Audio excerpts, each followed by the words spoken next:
What is going on, guys? Welcome back to another JLES YouTube video. My name is Jonathan, and today I'm going to be doing two things to my car.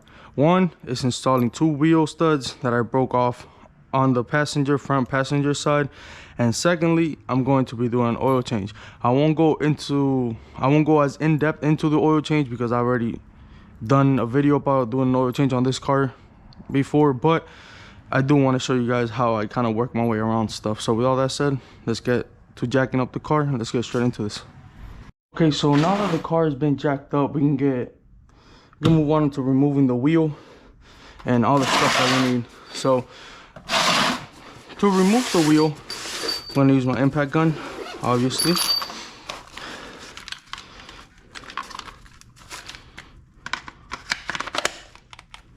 Okay, like that. And I'm going to use my 21mm socket, which here it is. Here we go.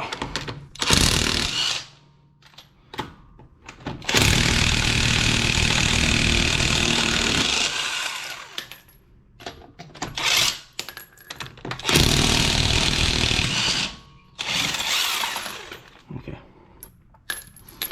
Next up, we move on to removing the brake caliper.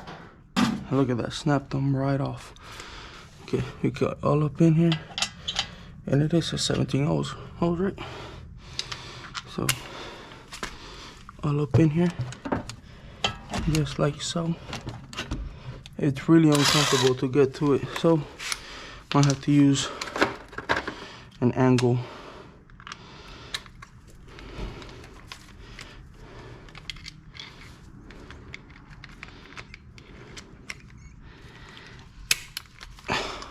This like so, and we just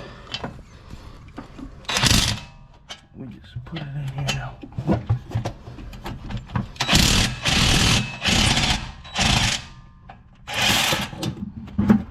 Just like so.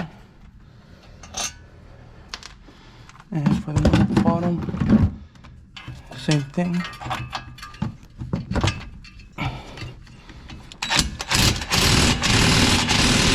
Okay, so it took a little bit of messing with because the impact was at a weird position and it wasn't clamping onto it right, but you know, we got it off. So now we just gonna use the trick to remove, as you guys can see, caliper, that brake rotor not going nowhere. So I'm gonna use this trick that I showed you guys in the last video. Yep, same bolt. Now I'll make sure I find the right socket for it. Should be a 14th, right? If I'm not mistaken, or a 15. No, that's way too big. So it is a 14. Which, no, this is an 11. Why are my things messed up? That's a 14. They're all messed up. This is 12. This is 10 and 9. Why are all my things messed up? Anyways. There. One smaller than. There it is.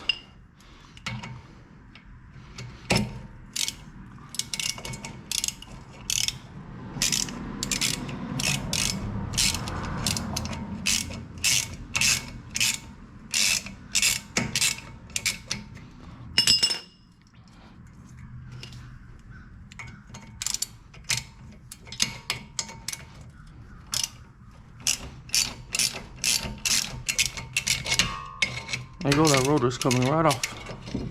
Just like that.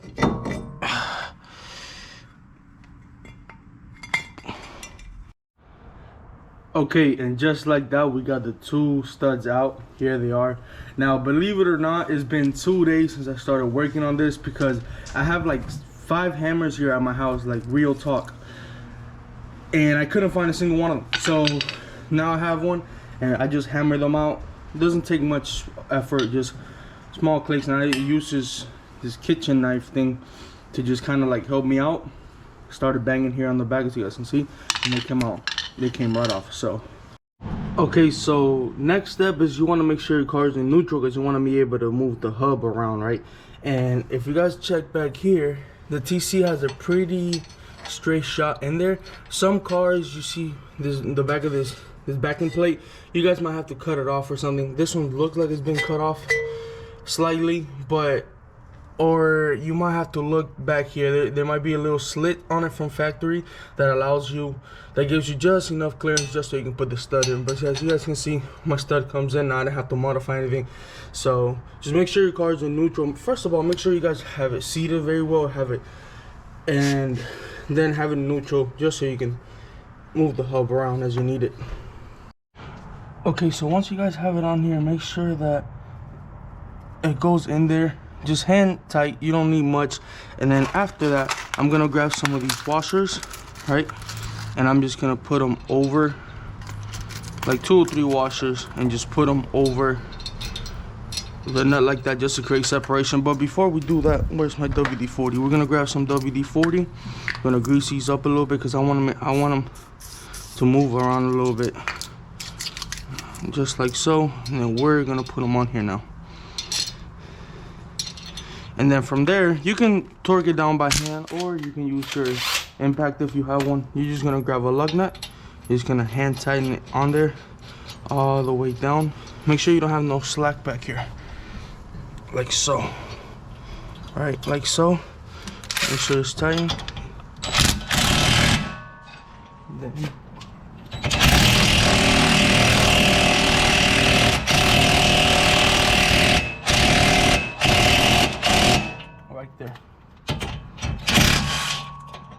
Show you guys. You're gonna want to tighten all the way down until that stud is flush. You see, I don't know if you guys can see these right here. Until that stud is flush. I'll show you guys a different angle in a second. Until that stud is flushed all the way down, just like so. Make sure there's no space between the hub and the stud, and then you're just gonna rotate and repeat on the other side. So we're gonna grab our second stud, gonna put it in there. Make sure it's on there just enough, right? That is not like super loose, just hand tight enough. We're gonna use the same washers again, right? And then we're just gonna put the washers on it, right? Make sure that right there, make sure it clicks in. It has to click into place. There we go, we're gonna hand tighten.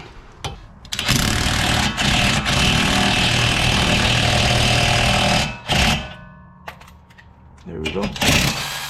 We're gonna loosen them up, take the washers out. And just like so, we have our wheel studs fixed.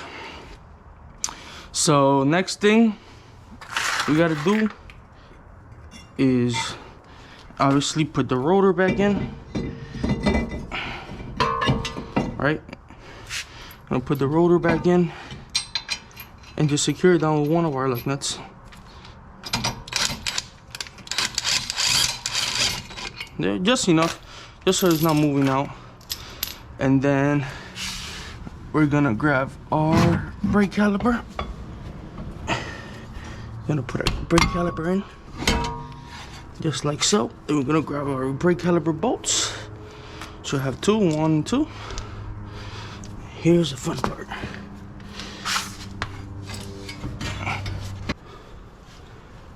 Okay, so I had to turn the camera off because I always really struggle to get in the small wheel well with my big size. But I got it on there, so now we just undo this lug nut right here. Then we're gonna go to the back with my big ratchet and we're just gonna hand tighten those down. Okay, so the brake caliper has been installed, and once you're done doing whatever you're doing with, you know, right here on the wheel, make sure you put your car back into park or neutral, or if you're driving a, you know, stick shift. But if you're driving automatic, make sure you put your car back into park, because the second you let this baby out, it's just gonna start rolling. I have my parking brake on just in case, but if you drive an automatic, make sure you put your car back into park before you put the wheel on and before you let the car down. Okay, so once you put your car back into park, or you have your parking brake on and you know it's safe to lower the car afterwards, we're gonna go ahead and put the wheel back in it. Okay, and from here, this is the only time I'm gonna use my impact gun. So from here, I'm just gonna go make sure I set the tighten just until it does that. just until it does that. Crisscross the whole time. There you go. The wheel is still not ready, but now it's safe to lower down the car. So I'm gonna take the jack stands off, set the car down, and torque it to spec. So here I have my torque wrench, and I already have it set to 76 foot-pounds of torque, which is what my wheel needs. So now we're just gonna slowly but surely start tightening these wheels up.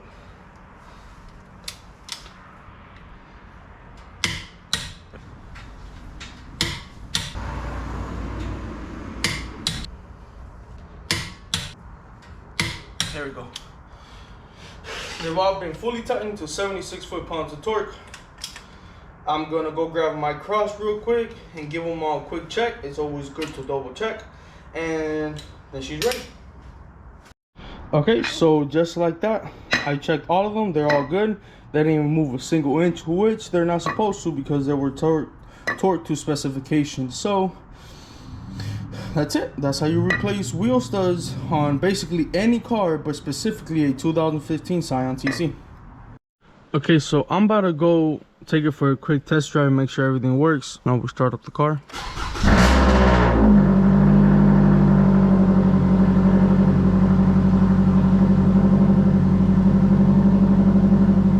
So things you want to listen to is kind of something clinging, like to a little piece of metal clinging or something, meaning that the lug nut wasn't, you know, screwed in all the way it was supposed to, and it's kind of like hitting against the stud because it's a little loose.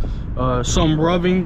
What happens is if you tighten, you know, for example, my car has 5 wheel nuts, 5 wheel lug nuts, and if you tighten, for example, let's say the top 3 good, and then you left like 1 or 2 loose at the bottom, every time you turn the steering wheel like an X amount, that loose part is gonna start rubbing against the rotor, right, and then the wheel hub, so it's gonna create some rub. So that's all the type of stuff you want to listen to.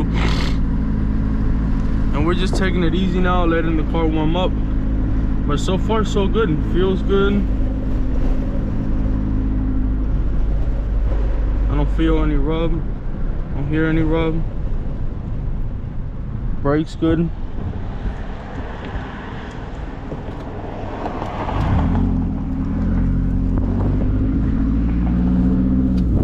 Feels so awesome to drive my car again. I haven't driven my car in such a long time. Also, I know I said I was gonna do an oil change in this video. I'm actually gonna leave that for a separate video because I have 2 or 3 videos before that oil change video that I want to get out. For example, I've been telling you guys for a long time, well, I told you guys a long time ago that I was gonna, you know, explain what happened with my arm, like going to in-depth. I know a lot of you guys have been asking me. Thank you so much for, you know, for checking up on me. It's guys, it's people like y'all who are constantly checking up and then, you know, watching the videos. I know this one guy named Clayton, whoever you are, thank you so much. I know he's always in the comments. He, she, whoever you may be, you're always in the comments and reaching out. So thank you very much. I feel like your name deserves the shout out because you're always there, man. You're always, you know, collaborating, and you're always participating. That's the word I'm looking for. You're always participating. So thank you so much for always being there. But yeah, it's people like y'all who are always reaching out that, you know, make this fun. So yeah, that was that. But so far the car feels great. It's handling great.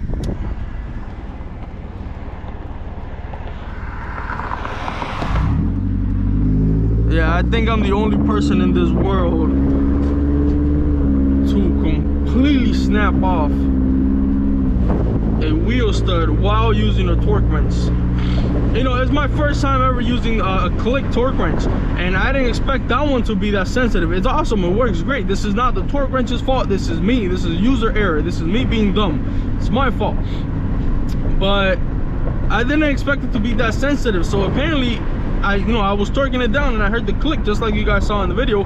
Fine, I was fine. But apparently, I wanted to double check. I don't know why I needed to double check with a torque wrench, right? Like by using the same torque wrench. So apparently I went back a little bit, and that kind of resetted the whole thing. So when I torqued down again, it just didn't click no more, and it just next thing I knew, I had the lug nut in my hand. So yeah, it's not fun. So yeah guys, that's been all for this video. Thank you guys so much for watching. If you guys did enjoy this video, just let me know in the comment section down below. You guys know I never ask you for likes or anything, just comments. I love reading through you guys' comments. But with all that said, thank you guys so much for watching. My name is Jonathan, and you just watched a JLES YouTube video. Thank you so much.